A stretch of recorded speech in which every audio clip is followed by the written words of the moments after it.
માળિયા તાલુકામાં ગ્રામ પંચાયતોની જે ચૂંટણી યોજાવાની છે એમાં કુલ 25 ગામોનો સમાવેશ થાય છે. એ પૈકી 6 ગામોમાં સામાન્ય ચૂંટણી યોજવામાં આવનાર છે.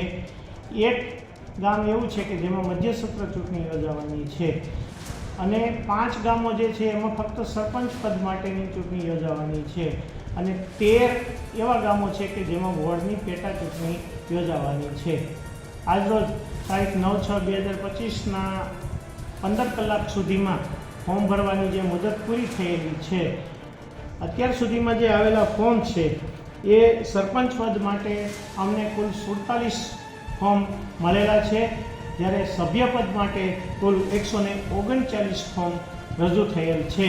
આ ફોર્મની ચકાસણી કરવાની અને પરત ખેંચવાની જે મુદત છે એ પૂર્ણ થયા પછી હરીફ ઉમેદવારોની જ્યારે યાદી બનશે ત્યારે એ ચિત્ર આખરી બનશે.